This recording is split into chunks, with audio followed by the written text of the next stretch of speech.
할렐루야. 5월 31일 주일 예배 오신 여러분을 주님의 이름으로 환영합니다. 어느덧 5월의 마지막 주일이 되었는데요. 교회에서 빨리 모일 수 있는 기회가 조금 늦춰져서 아쉽기도 하지만 그래도 함께 온라인으로라도 기쁨과 감사로 하나님께 예배하는 복된 시간이 되시기를 바랍니다. 예배 후에는 목장 식구들과 짧은 시간이라도 교제를 꼭 가지시면 좋겠습니다. 6월 한 달 동안에는 우리가 고린도전서의 말씀을 묵상하면서 매일 특별 새벽 기도로 화요일부터 금요일까지 모이게 되어집니다. 여러분께서 많이 참여해 주시고요. 또 이 시간에 부득이하게 어려우신 분들을 위해서 설교 음성 파일을 제공하고 있습니다. 원하시는 분들은 말씀해 주시면 여러분에게 보내드리도록 그렇게 하겠습니다.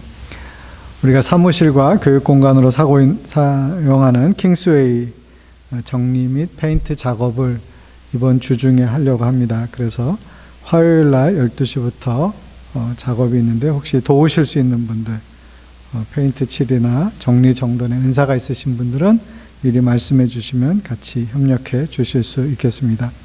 조이풀 클래스 네 번째 시간은 이번 주 수요일 날 유치부 엄마들의 모임으로 8시에 줌에서 만나도록 하겠습니다. 많이 참여해 주시기를 바랍니다. 헌금은 여전히 온라인이나 아니면 수표를 교회로 보내실 수 있겠습니다. 같이 잠깐 기도하겠습니다. 좋으신 하나님, 주의 은혜를 감사합니다. 우리가 이렇게 함께 예배할 수 있는 시간을 주셔서 감사합니다. 코비드19로 인하여서 자유롭지 않지만 그래도 하나님 앞에 각자의 처소에서 예배할 수 있는 귀한 은혜와 또 기회를 허락하여 주심을 감사합니다. 오늘도 이 시간에 시간을 기억하고 하나님 앞에 나와 정성된 마음으로 예배하는 모든 주의 자녀들을 기억하여 주시옵시고 하나님께서 그 마음과 심령과 삶에 복 주시고 은혜와 평안을 충만케 하여 주시기를 원합니다. 또 주님 앞에 귀한 물질을 드려 삶의 신앙의 고백으로 나아가는 지체들을 축복해 주시며 여러 가지 일들로 인하여서 어려움 가운데 있는 이들, 더 특별한 필요가 있는 지체들을 기억하여 주시고 하늘의 문을 여시고 공급해 주시기를 원합니다. 연약한 지체들, 또 마음에 낙심하거나 힘든 지체들 기억하여 주시고 하나님께서 그들을 붙들어 주시옵시고 어려운 시간을 믿음으로 잘 이겨낼 수 있도록 축복해 주시기를 원합니다. 오늘 우리가 드리는 이 예배를 통해서 하나님 홀로 영광 받아 주시옵소서. 예수님의 이름으로 축복하며 기도합니다. 아멘.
없이 살 수 없음을 내 주 없이 살 수 없네 내 주 없이 살 수 없네 내 인생의 끝내 내 삶의 소망 내 주 없이 살 수 없네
예배를 위해서 김민 집사님 기도해 주시겠습니다. 사랑이 많으신 하나님 아버지, 지난 한 주간도 저희를 보호해 주시고 성령 안에서 인도해 주심을 감사드립니다. 하나님을 사모하는 마음으로 나아가오니 찬송과 영광을 받아주시기를 원합니다. 이렇게 어려운 시간 가운데 저희는 주님의 말씀을 따라 살기보다는 나의 유익과 편의대로 세상 것들에 더 관심을 가지며 타협하진 않았는지 지난 한 주간을 돌아봅니다. 이 시간 저희의 더럽혀진 마음을 모두 내려놓고 진정으로 회개하오니 저희들을 정결케 하옵시며 새롭게 하여 주시옵소서. 주님, 많은 것들이 바이러스 때문에 바뀐 이 시점, 하나님의 자녀로서 불평하지 않으며 주님 앞에서 더욱더 낮아지기 위해 가감히 포기할 수 있는 것들을 내려놓고 주님의 은혜 안에 거하는 삶을 살아가기를 원하며 사랑과 섬김으로 인해 더욱 성숙해지기를 원합니다. 우리를 항상 말씀 가운데로 인도하시고 날마다 복음을 실천하게 하시며 어려운 이웃일수록 더 사랑하고 긍휼히 여기는 주님 닮아가는 저희 공동체가 되게 해주시옵소서. 목사님들의 삶이 날마다 은혜 안에 거하게 하시며 주님의 말씀과 사랑으로 항상 붙들어 주시옵소서. 비록 만날 수는 없지만 보이지 않는 곳에서 섬기는 모든 분들을 기억해 주시며 그 삶에 감사와 축복이 넘치기를 원합니다. 오늘 드리는 저희들의 예배가 주님께서 기뻐 받으시는 거룩한 예배가 되게 하시고 말씀 전하시는 목사님에게 은혜를 베풀어 주시사 저희가 이번 한 주도 주님의 말씀 가지고 승리하며 주님을 증거하는 삶을 살 수 있게 도와주시옵소서. 감사드리며 이 모든 말씀 우리 주 예수 그리스도의 이름으로 기도드립니다. 아멘.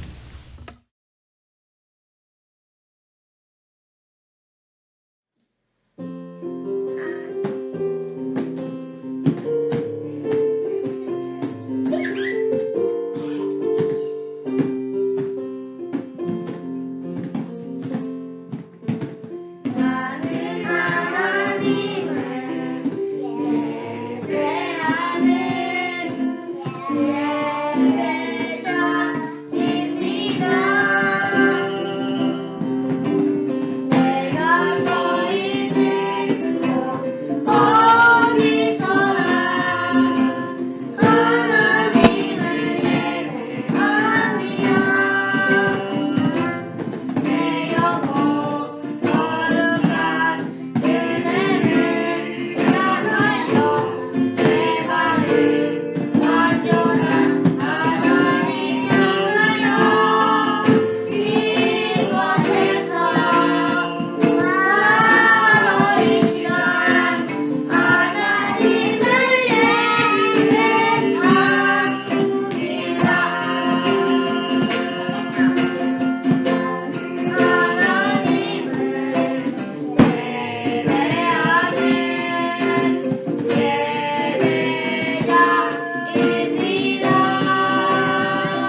우리 기도해 주신 김민 집사님과 또 특별 찬양해 주신 김경원 유혜영 집사님 가정에 감사를 드립니다. 오늘 함께 나눌 하가다 22번째 말씀 고린도전서 3장 16절입니다. 고린도전서 3장 16절 말씀. 우리 5번 같이 봉독하겠습니다. 고린도전서 3장 16절입니다. 고린도전서 3장 16절. 너희는 너희가 하나님의 성전인 것과 하나님의 성령이 너희 안에 계시는 것을 알지 못하느냐. 고린도전서 3장 16절. 너희는 너희가 하나님의 성전인 것과 하나님의 성령이 너희 안에 계시는 것을 알지 못하느냐. 고린도전서 3장 16절. 너희는 너희가 하나님의 성전인 것과 하나님의 성령이 너희 안에 계시는 것을 알지 못하느냐. 고린도전서 3장 16절.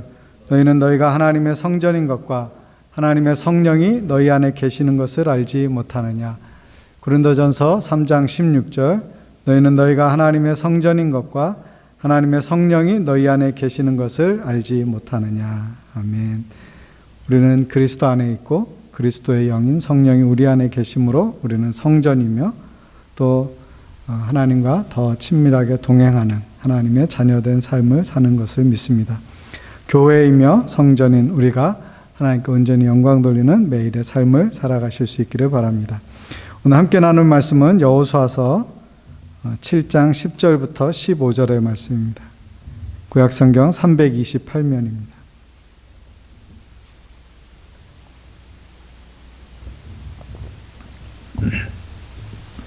여호수아서 7장 10절부터 15절 말씀 한 목소리로 봉독하겠습니다. 여호와께서 여호수아에게 이르시되 일어나라 어찌하여 이렇게 엎드렸느냐. 이스라엘이 범죄하여 내가 그들에게 명령한 나의 언약을 어겼으며 또한 그들이 온전히 바친 물건을 가져가고 도둑질하며 속이고 그것을 그들의 물건들 가운데 두었느니라.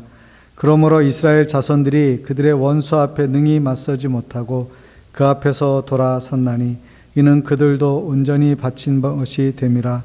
그 온전히 바친 물건을 너희 중에서 멸하지 아니하면 내가 다시는 너희와 함께 있지 아니하리라. 너는 일어나서 백성을 거룩하게 하여 이르기를 너희는 내 일을 위하여 스스로 거룩하게 하라. 이스라엘의 하나님 여호와의 말씀에 이스라엘아 너희 가운데 온전히 바친 물건이 있나니 너희가 그 온전히 바친 물건을 너희 가운데에서 제하기까지는 내 원수들 앞에 능히 맞서지 못하리라. 너희는 아침에 너희의 지파대로 가까이 나오라. 여호와께 뽑히는 그 지파는 그 족속대로 가까이 나올 것이요 여호와께 뽑히는 족속은 그 가족대로 가까이 나올 것이요 여호와께 뽑히는 그 가족은 그 남자들이 가까이 나올 것이며 온전히 바친 물건을 가진 자로 뽑힌 자를 불사르되 그와 그의 모든 소유를 그리하라. 이는 여호와의 언약을 어기고 이스라엘 가운데서 망령된 일을 행하였음이라 하셨다 하라. 아멘.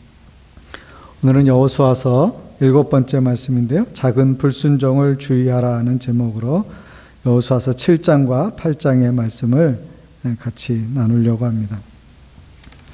여호수아서 6장에서 이스라엘 백성이 마침내 여리고를 점령하게 되었습니다. 그리고 그곳에서 한 20에서 30km 정도 떨어진 곳에 있는 아이성을 위하여서 그들이 전쟁에 나서게 되어집니다. 그런데 강성한 성읍 여리고에서는 이겼지만 그 다음 아이성에서는 뜻하지 않은 패배를 당하게 되어집니다. 그리고 무려 36명이나 사망하게 되어집니다. 이스라엘 백성들의 사기가 꺾이고 그들이 스스로 질문하고 또 하나님 앞에 질문하게 되었습니다. 도대체 왜 이런 일이 일어났을까? 그런데 오늘 7장과 8장을 통해서 왜 그런 일이 일어났는지와 어떻게 그 위기를 극복하게 되었는지에 대해서 설명해 주는 것들을 우리가 나누면서 하나님의 은혜를 같이 나누고자 합니다. 첫 번째 메시지는 작은 게 결코 작지 않다라고 하는 것입니다. 작은 게 결코 작지 않다라고 하는 것입니다. 아이성에서 패배했습니다. 그런데 이 전쟁을 시작하기 전에 연회 때처럼 정탐꾼을 보내었습니다. 그런데 그 정탐꾼의 보고가 7장 3절에는 이렇게 되어 있어요. 백성 다 올라가지 말고 그냥 한 2, 3천 명이면 되겠습니다 라고 보고하는 거예요. 그들은 소수이니까 모든 백성이 다 가서 수고롭게 할 거 없이 그냥 한 2, 3천 명 보내면 좋겠습니다. 이렇게 제안을 하게 되고 그 다음에 그것을 좋게 받아들여서 그들이 3천 명의 군사를 그 아이성을 위해서 보내게 되어집니다. 어쩌면 그들이 여리고 성에서의 승리에 도취되어 있었는지도 모르겠습니다. 그런데 우리가 이미 지난주에 살펴본 것처럼 여리고 성의 전쟁은 하나님의 전적인 도우심으로 일어난 것이었습니다. 그들이 전투력이 있어서 가서 싸워서 이긴 것이 아니라 그 성이 무너져서 손쉽게 정복하게 되었던 것입니다. 그런데 그 승리의 기쁨에 도취됐는지 이 사람들이 아이성을 갈 때는 사뭇 그 마음의 자세가 달라졌다라고 하는 것입니다. 그러니까 여리고 성을 이기고 나니까 자기가 어떻게 이겼는지는 생각하지 않고 그 다음 아이성을 볼 때에는 그들이 이 정도쯤은 우리가 다 갈 필요도 없이 그냥 몇천 명만 가도 손쉽게 승리할 수 있을 것이다 이렇게 생각하고 하나님의 도우심도 구하지 않고 그들의 마음이 높아진 상태에서 이 일을 결정하게 되어졌습니다. 그런데 그곳에 가서 예생밖에 패배를 당하게 되어집니다. 7장 4절과 5절에 그 스토리가 나옵니다. 3천 명쯤 그리로 올라갔었는데 그들이 아이 사람 앞에서 도망하게 되어지고 아이 사람들이 그들을 추격하게 되어집니다. 그래서 비탈에서 그 사람들을 막 공격하기 시작해서 쫓겨 도망가는 사이에 36명이 죽음을 당하게 되었습니다. 그리고 나서 그 백성이 다시 본 진영으로 돌아오게 되었을 때 오늘 본문에 보니까 그 백성의 마음이 노가 물같이 되었다라고 하는 거예요. 노가 물같이 되었다. 성경에서 이 표현은요 아주 두려움에 쩔어 있고 굉장한 공포심을 느끼면서 그 마음이 어떤 것도 스스로 해볼 수 없을 만큼 낮아지고 또 허망해진 그런 상태다 이렇게 말할 수 있겠습니다. 그들은 탄식하며 또 탄식하기 시작합니다. 7장 6절에서부터 9절까지에 보면 우리가 10절부터 읽었는데 그 바로 앞부분에 보면 여호수아가 옷을 찢습니다. 옷을 찢었다라고 하는 것은 구약에서 슬픔을 표현하는 한 방식이기는 합니다. 구약에서 슬피 울거나 가슴을 치거나 베옷을 입거나 재를 무릅쓰거나 먼지나 흙을 뿌릴 때 그것은 그들이 큰 고통 가운데 슬퍼하고 있다라고 하는 것을 표현해 주는데 여호수아가 옷을 찢고 그 다음에 궤 앞에서 땅에 엎드려 머리에 티끌을 뒤집어 쓰고 저물도록 있었습니다. 그리고 7절에 보니까 하나님께 이렇게 기도합니다. 주 여호와여 어찌하여 이 백성을 인도하여 요단을 건너가게 하시고 우리를 아모리 사람의 손에 넘겨서 멸망하게 하십니까? 이런 식으로 이제 하나님께 묻습니다. 근데 거기 어찌하여라고 하는 말이 있잖아요. 이 말은 이스라엘 백성이 하나님 앞에 불순종하였을 때나 혹은 자기의 마음에 성에 차지 않는 어떤 일들이 일어났을 때 탄식하게 될 때, 안타까워할 때 늘 하던 그런 대표적인 표현이죠. 도대체 하나님 왜 이런 일이 우리에게 일어났습니까? 라고 말하는 거죠. 그러더니 이렇게 말하는 거예요. 차라리 우리가 요단을 안 건넜더라면, 요단 동편에서 그냥 만족하면서 거기에 살았더라면 오늘과 같은 이런 결과는 없었을 텐데요. 이렇게 말하는 거예요. 뭔가 이렇게 데자뷰처럼 느껴지지 않습니까? 그들이 애굽에서 나와서 광야를 지나는 동안 내내 했던 얘기가 뭐예요? 차라리 우리가 애굽에서 종살이 하고 있었더라면, 거기서 가마솥 곁에서 이거 먹고 저거 먹고 했었던 그런 추억들이 있는데 지금은 도대체 이게 무슨 일인가 라고 말하는 것처럼 이들이 여리고성에서 큰 승리를 거두고 나서 아이성에서 패배했다고 해서 물론 그 이유나 그 왜 그렇게 되었는지에 대해서 아직 알지 못한 채 그냥 하나님께 원망하듯 탄식하듯 그렇게 말하고 있는 것입니다. 8절에 보시면 그의 원수들 앞에서 돌아섰으니 이스라엘 백성이 이렇게 적을 향해서 공격하러 가다가 이제 패하게 되니까 수세에 몰리니까 어떻게 해요? 도망한 거예요. 그래서 돌아서게 됐어요. 그래서 적에게 등을 보이는 상황에 이르렀다라고 표현하는 것입니다. 더 이상 우리가 무슨 말을 해야 되겠습니까? 9절에 이렇게 말합니다. 가나안 사람과 이 땅의 모든 사람들이 우리를 둘러싸고 올 것입니다. 그래서 그들이 우리를 이제 이 세상에서 끊을 것입니다. 주님의 크고 놀라우신 이름이 이곳에서 완전히 땅에 떨어질 텐데 이거 어떻게 하겠습니까? 라고 말하는 거예요. 6절부터 9절까지의 내용을 읽어보면요, 그들은 여리고성의 승리나 하나님의 보호나 인도하심을 전혀 생각하지 못하는 사람들처럼 탄식하고 원망하고, 그 다음에 스스로 자기의 말로 하나님의 역사가 또는 지난 세월에 있었던 그 축복들을 부정하는 것과 같은 표현을 하고, 오히려 그들의 마음에 두려움이 가득하여서 아무 말이나 막 해내고 있는 것 같은 그런 사건을 지금 보고 있는 것입니다. 근데 사실은 우리가 읽지 않았지만 7장 1절에 이 7장과 8장에서 전개되어질 사건에 대한 짤막한 요약이 있었어요. 우리가 7장 1절로 가서 그 말씀을 한번 같이 읽어보겠습니다. 이 사건의 어떤 전제가 되고 있는 내용이 거기에 나와 있어요. 같이 읽어볼까요? 이스라엘 자손들이 온전히 바친 물건으로 말미암아 범죄하였으니 이는 유다 지파 세라의 증손 삽디의 손자 갈미의 아들 아간이 온전히 바친 물건을 가졌음이라. 여호와께서 이스라엘 자손들에게 진노하시니라. 아멘. 7장 1절에 이스라엘 자손들이, 이스라엘 가운데 하나님 앞에 구별하여 드려졌던 그것들에 대해서, 즉 여리고성에서 하나님이 말씀하신 것이 있었죠. 전리품을 너희가 취하지 마라. 쇠로 된 것들은 하나님의 곳간에 넣어놓고 그 다음에 나머지 것들은 다 진멸하라고 했는데, 거기에서 좋아 보이는 것을 그들 중에 누군가가 감춰놓았는데, 여기 1절에서는 이미 그가 누구인지까지도 다 설명을 했어요. 1절에서 설명하고 그 다음에 2절부터 스토리가 전개되어지는 것입니다. 그 사람은 누구냐면 아간이라고 하는 사람인데, 그가 온전히 바친 물건을 가졌어요. 여호와께서 이스라엘 자손들에게 진노하셨다라고 하는 것입니다. 7장 11절에 보시면 우리가 읽었던 그 말씀 가운데에서 11절에 이렇게 기록되어 있습니다. 제가 읽겠습니다. 이스라엘이 범죄하여 내가 그들에게 명령한 나의 언약을 어겼으며 또한 그들이 온전히 바친 물건을 가져가고 도둑질하며 속이고 그것들을 그들의 물건들 가운데에 두었느니라. 즉 한 절 말씀에 이스라엘이 범죄하였고 그 다음에 그 내용들이 설명되어지는데, 거기에 5개의 단어가 중요합니다. 어겼으며, 가져가고, 도둑질하며, 속이고, 거기 두었다. 이 다 5개의 동사인데요, 사실은 그 앞에 반복되는 표현이 있어요.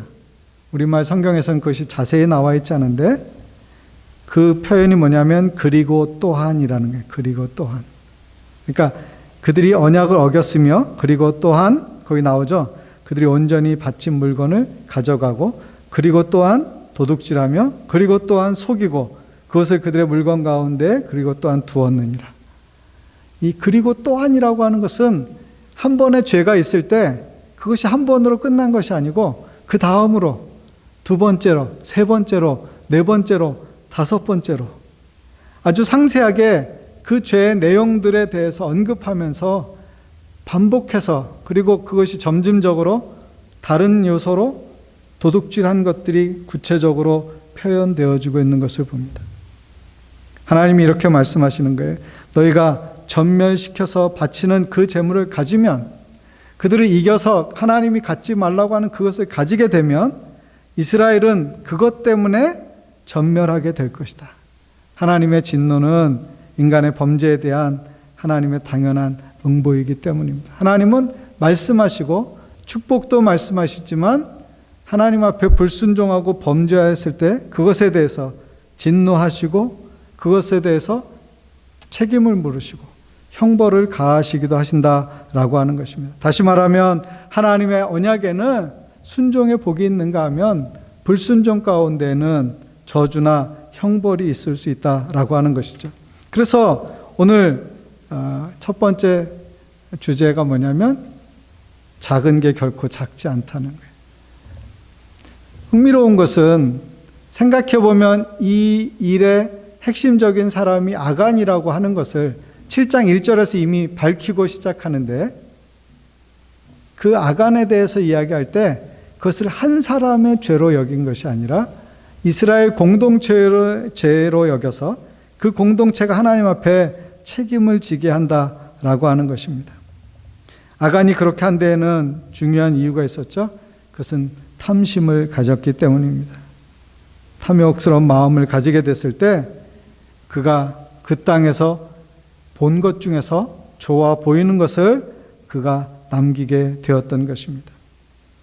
그래서 하나님께서 우리가 읽었던 본문 가운데 이 일을 해결하는 가운데서 그 사람을 찾아내는 작업을 제비뽑기를 하는데 이스라엘 12지파가 나오게 하고 그 다음에 한 지파가 뽑히면 그 가운데 가문들로 나오게 하고 그 가문에서 나오면 가정별로 나오게 하고 그 다음에는 남자들이 나오게 해서 그 중에 그 한 사람을 찾아내게 되어진다라고 하는 것입니다. 그런데 그가 숨긴 것은 뭐였냐면 시날산 외투 한 벌과 은 200세겔과 그 다음에 50세겔 되는 금덩이 하나였어요. 시날산이라고 하는 것은 메소포타미아 지방에서 난 것입니다. 그러니까 그때로 말하면 아마 해외에서 나온 명품이라고 할 수 있는 그런 좋아 보이는 외투예요. 그러니까 그가 그걸 보게 됐을 때 아마 처음 보는 또는 굉장히 좋아 보이는, 그래서 이거 전쟁터에서 이게 다 없어질 건데 이걸 굳이 없애지 않고 내가 가지면 안 될까라는 그런 마음이 들어서 얼른 그것을 챙겼을 것입니다. 은 200세겔이라고 하는 것은 1세겔이 약 11.5g이에요. 200세겔이면 어느 정도 되겠어요? 200 곱하기 11 하면 한 2kg 정도 되나요? 그 다음에 금 한 덩어리 정도를 갖게 되었던 것입니다. 그것을 감추게 되었어요. 그가 탐심을 가지게 됐을 때 그것으로부터 시작해서 죄가, 그리고 그 죄가 그 공동체에 하나님의 형벌을 가져오게 되었다라고 하는 것입니다. 어쩌면 사람이 사는 동안에 가장 크게 관심을 갖는 것이 하나님 외에, 심지어는 그리스도인에게도 가장 큰 관심 중에 하나가 돈이 될 수도 있다라고 하는 것입니다. 이번 주에 미국 미네아폴리스에서 조지 플로이드라는 사람이 경찰에 의해서 목이 눌려서 사망하는 끔찍한 사고가 있었습니다. 경찰이 이 사람을 체포했는데 이 사람을 이렇게 길바닥에 높여놓고 그 다음에 이제 다른 사람들을 이렇게 기다렸는지 하는 동안에 경찰이 이 엎드려 있는 사람의 목 부분을 한쪽 무릎으로 누르고 한쪽 무릎으로는 다른 쪽을 이렇게 몸 중간 부분을 이렇게 누르고 있었어요. 근데 이 사람이 여기가 너무 눌리니까 막 숨을 쉴 수 없다고, 내가 숨을 쉴 수 없다라고 막 하소연을 했습니다. 그리고 주변 사람들이 그걸 보면서 그냥 막 하소연을 했어요. 그래서 그 경찰들에게 막 항의도 하고 그 사람 이제 어떻게 할 거냐고 막 물어보고 있는 사이에 그만 이 사람이 기진했고 그 다음에 그만 끔찍한 죽음으로 이르게 되고 말았습니다. 그래서 그 경찰 4명이 같이 체포하던 그 사람 4명이 다 이제 파면을 당하고 그 다음에 잡혔습니다. 근데 문제는 그 일이 미네아폴리스의 20%의 인구가 흑인들인데 이 사람들한테 굉장한 반감을 일으켰어요. 그래서 그 일이 미국 사회 전체에 굉장히 지금 폭발적인 일로 일어나서 약탈과 방화가 많이 일어나고 있습니다. 그래서 미네아폴리스 같은 경우는 경찰서나 월마트나 이런 것이 여러 곳 불타게 되었고요. 미국의 LA나 이런 주요 도시에서도 지금 흑인들의 굉장히 강력한 그런 데모 혹은 그런 반대하는, 항의하는 그런 집회들이 열리고 있습니다. 그런데 우리가 생각할 때 돈 중심의 대통령이 있잖아요. 그분이 트위터에다가 그렇게 계속 약탈로 나오면 우리가 주 정부군을 동원해서 진압하겠다 이렇게 나온 거예요. 21세기 미국에서 한 흑인이 끔찍하게 백인 경찰에 의해서 어떻게 보면 과잉으로, 어떻게 보면 좀 고의적인 것처럼 생각되어질 수도 있을 만큼 그렇게 끔찍하게 고통을 받고 세상을 떠났는데 그 사람에 대한 애도하는 마음이나 공감하는 마음이나 아파하는 마음이 아니라 그 사람으로 인해서 일어난 이런 약탈이라든지 방화라든지 이런 것들에 대해서 군대를 보내서 그것을 막겠다 된다라고 한 거예요. 그랬더니 이제 트위터에 그런 걸 늘 올리는데 이 트위터 본사에서 이 내용은 적절치 않다고, 그 본사도 대단하죠. 미국 대통령이 트위트한 것을 내려버렸어요. 감췄어요. 사람들이 읽을 수 없게. 그랬더니 다시 대통령이 또 뭐라고 트윗을 날렸냐면, 그래? 그럼 앞으로는 이 회사를 집중 공격해라. 이 회사가 미국에서 살아남지 못하도록 공격해라. 막 이렇게 날을 남기게 되었던 거예요. 사람들이 무엇이 중심이고 무엇이 사람들의 마음을 아프게 했는지에 대해서 공감하지 않고 모든 것을 경제 논리나 돈으로만 생각할 때 벌어지는 그런 일들이기도 합니다. 디모데전서 6장 10절에 이렇게 기록되어 있습니다. 같이 한번 읽겠습니다. 돈을 사랑함이 일만하게 뿌리가 되나니 이것을 탐내는 자들은 미혹을 받아 믿음에서 떠나 많은 근심으로 자기를 찔렀도다. 여러분, 어떤 사회이든지 부정한 일과 관계되어진 많은 일에는요, 돈이 거기에 굉장히 중요한 매개가 되는 것을 볼 수 있습니다. 그리고 그것은 항상 또 다른 죄로 연결되어지고 결국 그것이 파장을 일으켜서 커다란 문제가 되어지는 것을 보게 되어집니다. 오늘 우리가 읽은 이 여호수아서 7장과 8장의 이야기들은요, 이 작은 죄로 말미암아 탐심으로 숨겨둔 그 일이 개인과 공동체를 파괴하게 되었다라고 하는 것입니다. 그러므로 깨어있는 그리스도인들은 작은 죄를 경계하고 작은 악을 버리고 누룩을 제거해야 한다는 거예요. 성경에서 예수님께서 누룩을 말했을 때 제자들은 무슨 빵에 들어가는 그런 누룩인 줄 알고 누가 음식 갖고 왔나 물을 때 주님께서 바리새인의 누룩을 주의하라 이렇게 말씀하셨어요. 그것은 뭐냐면 그들이 가지고 있는 부정적인 영향이 번지게 되어지고 커지게 되어지고 그것이 실질적으로 한 사람이나 공동체를 파괴할 수 있기 때문에 주의하라고 말하는 것입니다.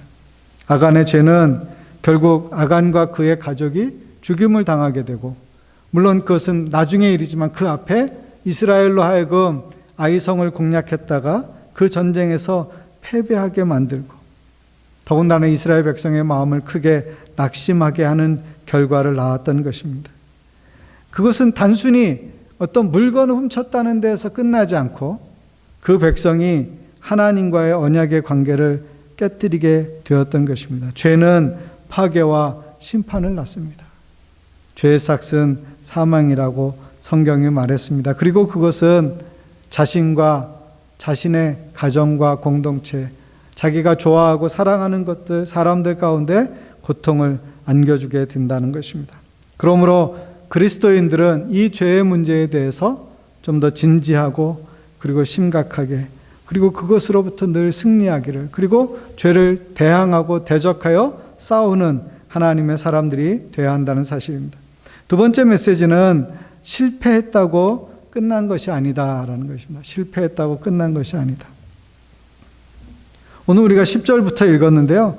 10절에 보시면 여호와께서 여호수아에게 이렇게 말씀하셨어요. 너 왜 이렇게 엎드려 있느냐? 여기 엎드려 있다라고 하는 것은 마치 이제 낭망해가지고 그냥 널브러져 있는 그런 모습을 말씀하는 것입니다. 거기에 머물지 말고 일어서라고 격려해 주시는 것입니다. 우리가 읽었던 12절과 13절에 보시면 이스라엘 백성들에게 온전히 바친 물건이 온전히 받쳐지지 않고 너희가 그것을 차지했기 때문에 이런 문제가 생겼다는 것을 하나님이 말씀하십니다. 그리고 13절에서 그들에게 이렇게 회복할 수 있는 첫걸음을 말씀해 주세요. 13절 말씀 같이 읽습니다. 너는 일어나서 백성을 거룩하게 하여 이르기를 너희는 내일을 위하여 스스로 거룩하게 하라. 이스라엘의 하나님 여호와의 말씀에 이스라엘아 너희 가운데 온전히 바친 물건이 있나니 너희가 그 온전히 바친 물건을 너희 가운데에서 제하기까지는 내 원수들 앞에 능히 맞서지 못하리라. 첫 번째 할 일은 뭐냐면 거룩함을 회복하는 것입니다. 그것을 찾아내고 그것을 처리하고 성결하게 되어지라고 하는 것입니다. 오늘 우리가 한 말씀 하가도로 읽었던 말씀 고린도전서 3장 16절에도 우리는 하나님의 성전이다. 성령이 우리 안에 거하신다고 말씀하십니다. 하나님의 성령이 우리 안에 거하시는데 우리가 불의하거나 부정하다면 하나님 보시기에 합당하지 않은 것이죠. 거룩하신 하나님을 욕된 것과 더러운 것과 함께 거하게 함으로 우리가 하나님을 온전히 경외하지 못한다는 것입니다. 그러므로 우리는 우리 자신에게 작은 부정한 것이나 불의한 것이 있을지라도 그것을 찾아내고 그것으로부터 돌이켜서 그것을 해결하고 그리고 하나님 앞에 거룩함을 이루어야 한다라고 하는 것입니다. 여러분이 이번 주 주보를 다 받으셨을 텐데요. 주보 2면에 웨슬레가 성결을 위해서 질문한 22가지의 질문이 있습니다. 여러분이 한번 그 질문들을 읽어보십시오. 그리고 나는 정말 정결한가, 성결한 삶을 사는가, 하나님 보시기에 합당한가 라고 하는 것들을 날마다 생각해 보실 수 있으면 좋겠습니다. 그것을 통해서 우리가 하나님 앞에 거룩하게 되어지는 거예요. 7장 15절에 그렇게 말했죠. 온전히 바친 물건을 가진 자로 뽑힌 자를 불사르라. 그것은 한 사람을 성결케 하는 것이 뿐만 아니라 한 공동체를 성결케 하는 작업이었습니다. 그의 모든 소유를 그렇게 하라고 말씀했습니다. 왜냐하면 그것은 하나님 보시기에 망령된 일이었기 때문입니다. 마침내 어떻게 했어요? 우리가 읽은 본문 다음부터 나오는 16절부터 나오는 이야기가 바로 그 아간을 찾아내는 장면이 됩니다. 7장 21절에 이렇게 말했습니다. 마침내 다 과정을 밟아서 아간이 이제 그것을 가져간 사람으로 확증되었을 때 아간이 이렇게 고백해 같이 읽습니다. 내가 노략한 물건 중에 시날산의 아름다운 외투한 벌과 은 200세겔과 그 무게가 50세겔 되는 금덩이 하나를 보고 탐내어 가졌나이다. 보소서 이제 그 물건들을 내 장막 가운데 땅속에 감추었는데 은은 그 밑에 있나이다 하더라. 그런데 21절 중반부에 나오는 보고 탐내어 가져갔나이다 라고 하는 이 세 개의 동사가 보았다, 탐이 났다, 가졌다 라고 하는 것은 바로 에덴 동산에서 아담과 하와가 범죄하게 되었을 때 그들이 그것을 보고요. 그 다음에 탐스럽다라고 하는 것을 깨닫게 되고요. 그 다음에 하나님의 말씀보다는 자기가 얻게 될 유익에 대해서 생각함으로 하나님의 말씀을 어기고 실행하는 장면과 동일하게 일치되어진다라고 하는 것입니다. 바로 그렇게 하나님께서 금하신 것을 그들이 보고 욕심을 품고 그것을 취함으로 하나님의 말씀을 어기게 되었다라고 하는 것입니다. 그래서 이스라엘 백성이 7장 24절에 보면 아간과 그의 가족을 다 이끌고 그의 재물을 다 이끌어 가서 그것을 가지고 가서 그들을 돌로 치고 그리고 그것에 큰 돌무더기를 쌓게 되었습니다. 바로 그것이 고통의 골짜기라고 불리워지는 아골 골짜기. 거기가 바로 아골 골짜기가 됩니다. 죄의 삭은 사망인데 그것은 비참하고 고통스러운 죽음의 결과를 낳게 되었다는 것입니다. 그 일을 하면서 여호수아도 안타깝기도 하고 한편으로는 비분간개하는 마음이 있었어요. 그의 마음 가운데 막 여러 가지 감정들이 있었을 거예요. 하나님 앞에 범죄하였다라고 하는 것에 분노하면서 또 그 민족이 그렇게 범죄함으로 하나님 앞에 허무하게 무너졌다는 것이 얼마나 안타깝습니까? 내가 어찌 우리를 괴롭게 하느냐? 하나님께서 오늘 너를 괴롭게 하시리라. 그래서 그 지역의 이름이 뭐예요? 괴로움의 골짜기, 아골 골짜기가 되었습니다. 우리 찬송가에 보면 아골 골짜기 같은 곳에 가서도 빈들에 가서도 복음 전하겠다 뭐 이런 가사가 나오는데 그런 고통의 땅, 괴로움의 땅이 되고 말았던 것입니다. 그런데 하나님 앞에 돌이킬 수 있는 방법은 뭐냐면 죄를 회개하는 것입니다. 그리고 성령의 음성에 순종하는 것입니다. 하나님의 말씀에 반응하는 것입니다. 즉각적으로 돌이켜서 하나님 앞에 엎드리는 것입니다.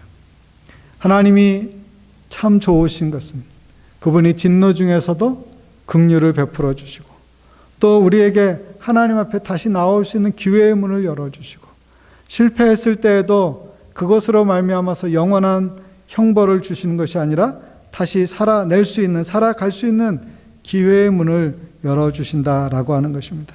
진노 중에도 긍휼을 잊지 아니하는 그 하나님 앞에 다시 그 은혜를 사모하며 겸손한 마음으로 나아가서 죄를 돌이키고 온전하게 하나님을 따라가는 사람이 될 때 우리의 모든 고통은 지나가고 실패로부터 다시 하나님의 회복의 자리로 나아가게 될 것입니다.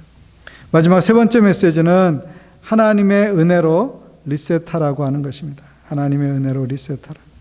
그들이 이제 7장에서 아간의 문제를 다 해결하게 되어집니다. 그리고 나서 8장 1절에서 하나님께서 그 백성에게 다시 말씀하십니다. 여호수아서 8장 1절 말씀 같이 읽습니다. 여호와께서 여호수아에게 이르시되 두려워하지 말라 놀라지 말라 군사를 다 거느리고 일어나 아이로 올라가라. 보라 내가 아이 왕과 그의 백성과 그의 성읍과 그의 땅을 다 내 손에 넘겨주었으니. 여기 내 손에 넘겨주었다. 이것은 전쟁에서 하나님이 우리 편이 되어주셔서 대적을 이겨주시고 우리로 하여금 승리케 하신다라고 하는 표현인 것이죠. 하나님 앞에 다시 죄를 회개하고 돌이켰을 때 은혜의 관계가 회복되어진 것입니다. 하나님과의 관계가 회복되어졌을 때 하나님께서 우리에게 다시 하나님의 역사 가운데에서 하나님의 사랑을 받는 가운데서 하나님이 이루시고자 하는 일들 가운데 우리를 초대하시고 우리로 그것을 누리게 하신다라고 하는 것입니다. 마침내 아이성에 가서 전쟁을 벌이게 되어집니다. 그래서 그 사람들이 첫 번째 전쟁에서 이스라엘이 이겼기 때문에 굉장히 이렇게 어때요? 또 그들 나름대로 승리감에 도취되어 있을 때 전쟁하러 갔다가 어떻게 하죠? 주일학교 때 안 배우셨나요? 전쟁하러 갔다가 지는 척하고 이렇게 뒷걸음을 칩니다. 그럼 어떻게 해요? 그들이 성문을 열고, 원래는 성문 열고 나오면 안 되는데 성문을 열고 나오게 되어집니다. 이스라엘이 그 성 주변에 매복해 있다가 이제 성으로 공격하고 그다음에 도망가는 척하다가 돌이켜서 공격하니까 아이성에 있었던 주력 부대가 어떻게 돼요? 양쪽으로부터 완전히 포위돼서 자기 성으로 돌아가지도 못하고 양쪽에서 공격하는 이스라엘의 공격을 받게 되어지고 그들은 패배하게 되어집니다.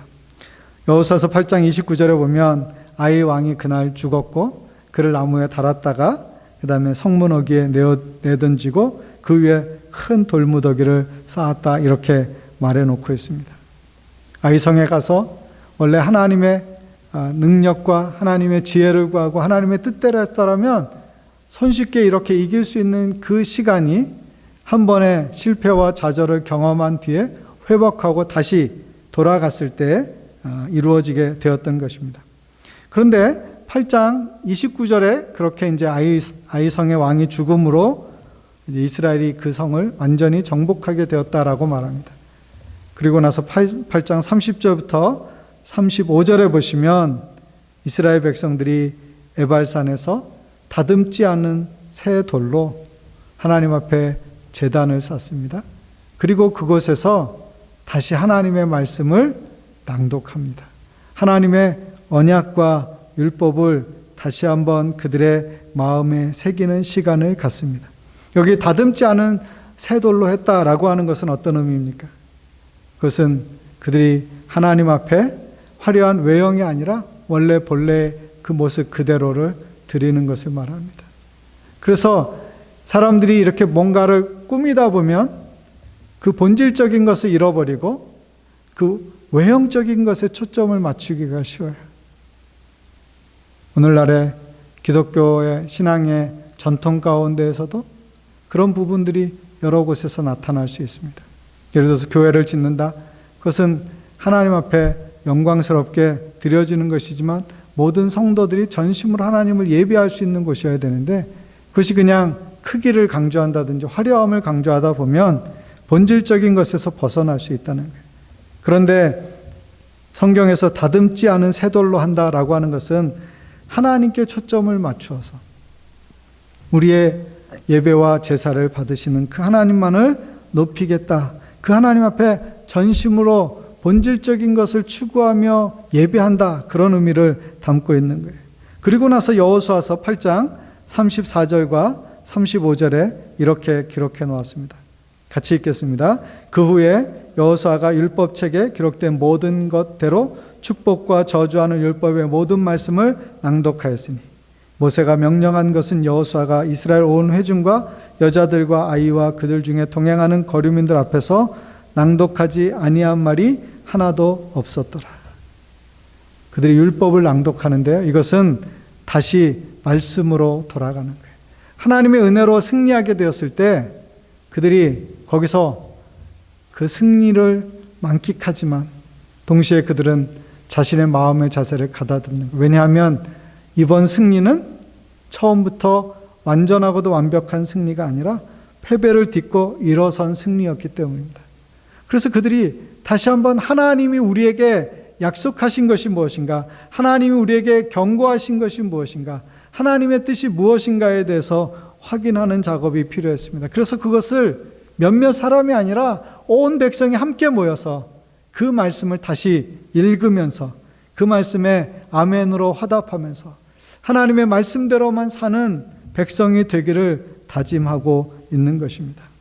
그래서 8장의 마지막은 바로 그 백성이 하나님의 말씀을 낭독함으로 그 마음에 그 말씀을 새기는 시간을 갖는 것으로 마무리가 되어집니다. 그런데 우리가 이 사건과 비슷한 하나의 사건을 신약에서 생각해 볼 수 있습니다. 그것은 사도행전 5장에 나오는 아나니아 삽비라 사건입니다. 성경에 보면 항상 이 아씨들이 좀 문제가 있는 것 같아요. 예? 아간도 그렇고요, 아합도 그렇고요, 아나니아도 그렇고요. 좀 우리 교회는 아씨가 없어서 참 다행인데요. 이 아로 시작하는 분들이 문제가 있었어요. 아나니아 삽비라는 어떤 사람이었습니까?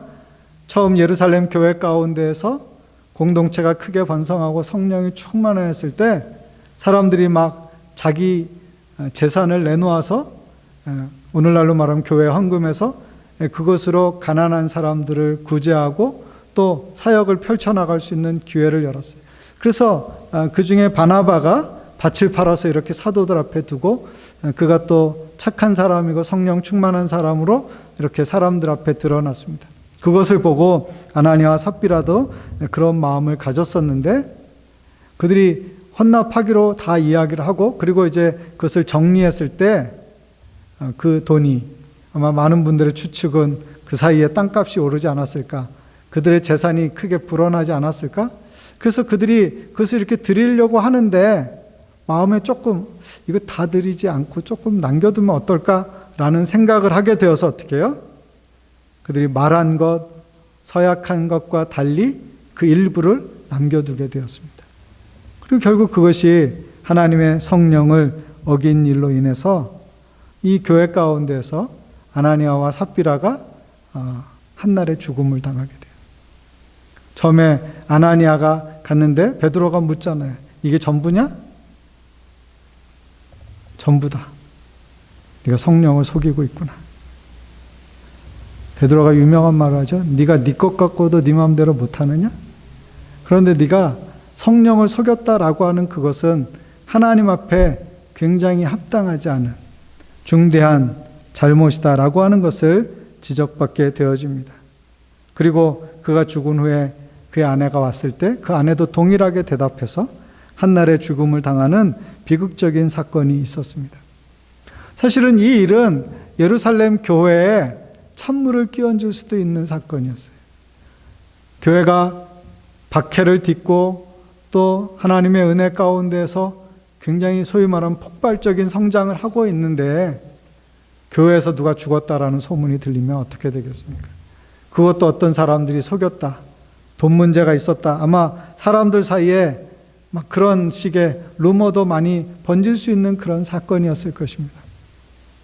그럼에도 이 일이 아주 분명하고도 단호하게 되어졌던 것은 마치 아간의 죄가 이스라엘이 가나안 땅에서 하나님의 은혜로 이제 첫 걸음을 뗄 때 그들에게 무엇보다도 중요한 것이 거룩하고 성결한 것이었는데 그것을 깨트린 것에 대해서 하나님이 책임을 물으셨다면 아나니아와 삽비라는 하나님의 나라를 향한 교회 공동체의 출발 과정에서 그들이 하나님 앞에 얼마만큼 성결해야 하는가, 얼마만큼 하나님을 경외해야 되는가, 얼마만큼 하나님을 두려워해야 되는가라고 하는 것들에 대해서 생각하게 한 것입니다.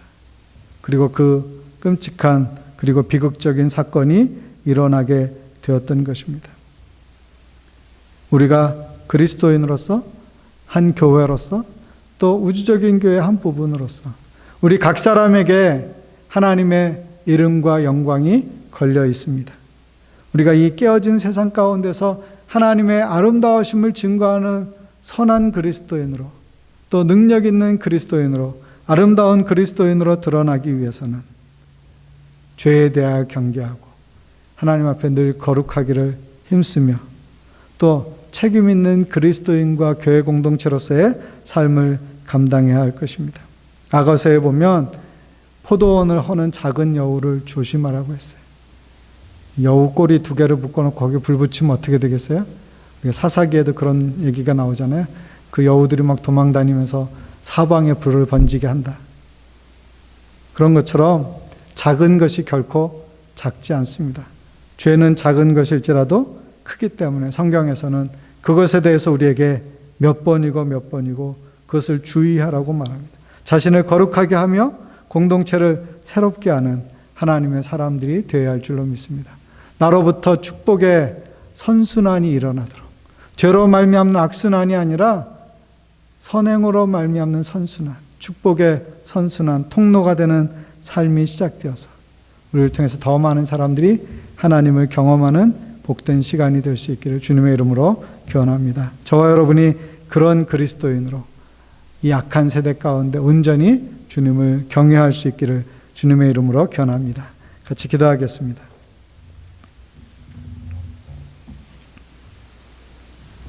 거룩하신 하나님, 주의 이름을 높여 감사와 찬송과 영광을 올려드립니다. 우리를 이 땅에서 거듭나게 하시고 하나님의 자녀가 되게 하시고 또 교회 공동체의 지체가 되게 하시며 하나님 나라의 백성이 되게 하여 주셨으니 감사합니다. 하나님 앞에 날마다 거룩하게 살게 하여 주시옵시고 하나님의 뜻을 이루는 성도가 되게 하여 주시옵시며 우리를 통해서 이 땅 가운데 하나님의 영광이 나타나게 하여 주시기를 원합니다. 하나님, 오늘날 우리나 우리 자신과 또 교회나 또 이민교회나 한국교회를 생각할 때 참으로 부끄럽고 또 안타깝고 때로는 혼란스럽고 또 때로는 하나님께 온전히 영광을 돌리지 못했던 많은 시간들이 있었던 것을 봅니다. 주여, 우리의 마음을 다시 한번 돌이키게 하여 주시옵시고 하나님 앞에 겸허하고 겸손하게 자신을 돌아보아 하나님 앞에 깨끗하고 온전하기를 힘쓰게 하여 주시고 우리 공동체를 위하여 더 기도하는 우리가 되게 하여 주시옵시고 이민교회 한국교회를 위해서 더 기도하게 하여 주셔서 하나님 새로운 영적인 시즌을 맞을 수 있도록 은혜 위에 은혜를 부어주시기를 원합니다.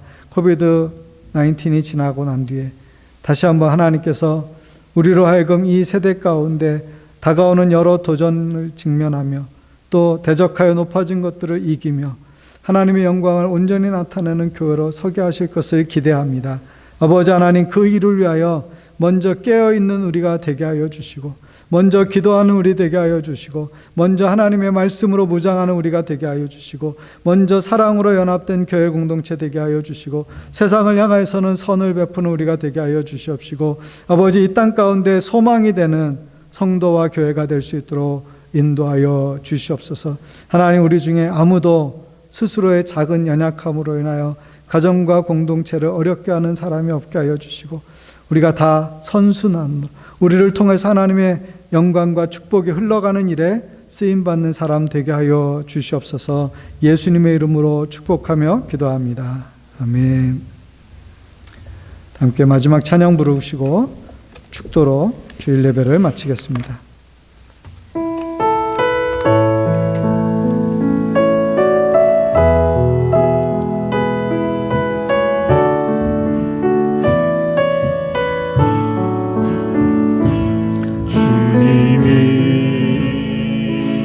주신 땅으로 한 걸음씩 나아갈 때에 수많은 적들과 견고한 성이 나를 두렵게 하지만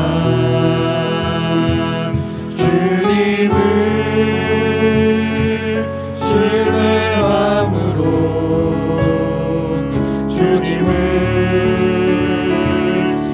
의지함으로 주님이 주시는 담대함으로 큰 소리 외치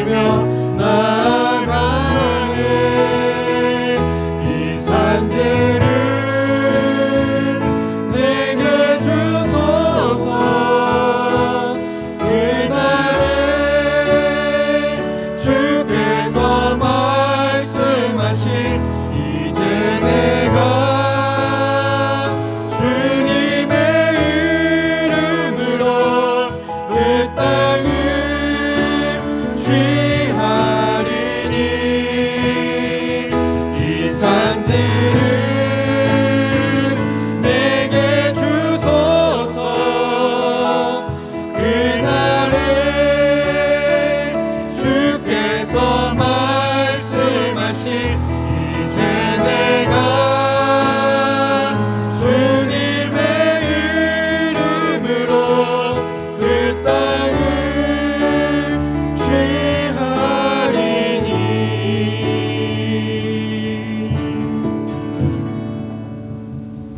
이제는 우리 주 예수 그리스도의 은혜와 아버지 하나님의 크고 놀라우신 사랑과 성령님의 보호하시고 도우시는 은총이 날마다 주 앞에서 거룩하고 정결하여 하나님의 영광을 위하여 온전히 살기를 소원하고 다짐하는 모든 주의 가정들과 교회와 나라와 민족 위에 이제로부터 영원토록 함께 하시기를 간절히 축원하옵나이다. 아멘.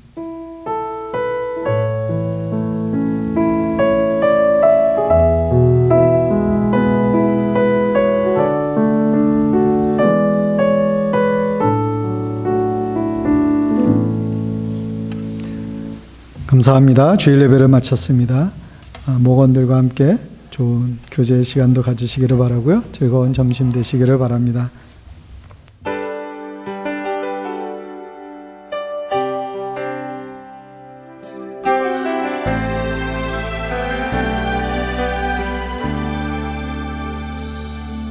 세상 모든 민족이 구원을 얻기까지 쉬지 않으시는 하나님,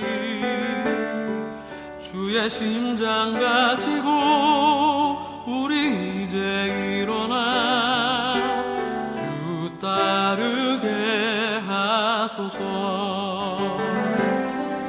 세상 모든 육체가 주의 영광 보도록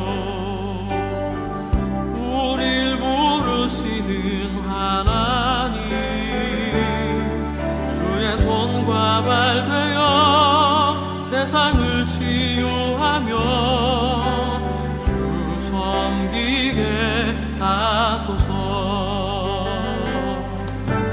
물이 바다 덮음같이